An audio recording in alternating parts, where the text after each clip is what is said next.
We all know it, we all love it. Super Mario 64 for the Nintendo 64 was the groundbreaking title released in the mid-90s. Mario 64 is known to pioneer in 3D gaming, though I feel to be fair, I must acknowledge it wasn't the first 3D game, but it sure was one of the most memorable.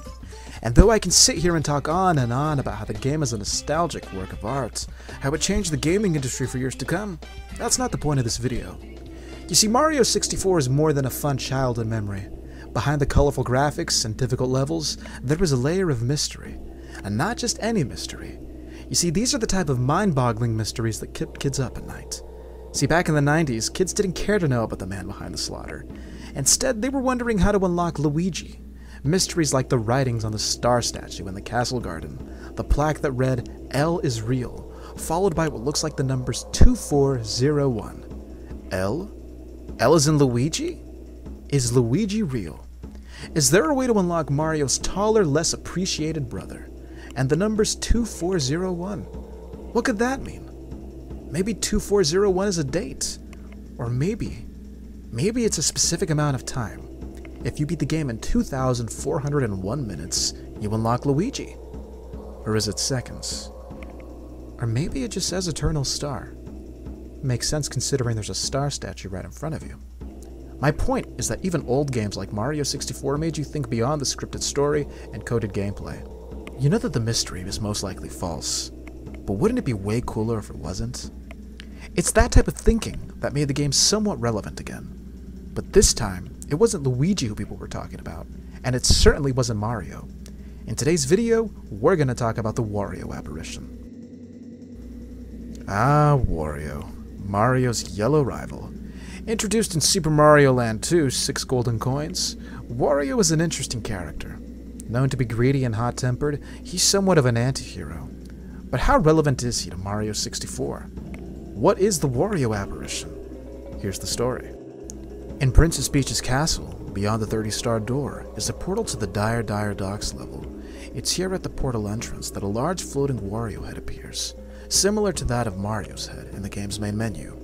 According to those who have claimed to have seen the head, players have reported that Wario will chase you down an extended hall laughing maniacally and while viciously chomping. What's even more interesting is that the experience is supposed to be personalized. According to a 4chan post, cartridges containing the games were designed to collect data based on the main player. And I quote, "Every copy of Super Mario 64 is personalized. Nintendo's experimental AI subtly creates a slightly altered version of the game tailored specifically for you, appealing to you subconsciously in ways you don't even notice, as well as attempting to mess with you and study how you react to it. Have you ever played someone else's copy of Mario 64? Have you ever felt that something was just a little bit off? That's why. That's how. This is much more than just simple experimentation with procedural generation. However, there are many layers to this, and some of them are more sinister and malicious than others. Super Mario 64, at its core, is an insidious and evil work of human creation. Experimental AI, personalized copies of the game, and disembodied floating heads. How are they all linked? Images and footage of the Wario Apparition have surfaced online. One thing you will notice is that there are inconsistencies in Wario's appearance. Could this be the first red flag that debunks the mystery? It doesn't look like it. If we look back at the 4chan post, it says every copy of Super Mario 64 is personalized. How significant these differences really are is something we will never know, but we do know that they can be significant enough to affect how Wario will manifest. This could mean that every encounter with Wario could be unique. But how did Wario get in the game? Some speculate that the Wario Apparition is a boss that was never completed before the game's release, while others speculate something more disturbing.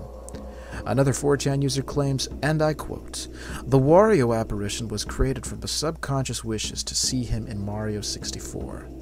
That the shared desire caused him to appear as a horrifying half-start in some copies of the game. The image is what it's supposed to look like, but those who encountered him in-game can't even describe what it looked like, as many suffered from memory loss and stroke-like symptoms. If you suspect you're seeing it in-game, it's suggested you shut off the console immediately, because once you give it power by witnessing it, it gains the power to begin manifesting itself in your reality." As you can see, Wario, if he's encountered, he's a force to be reckoned with.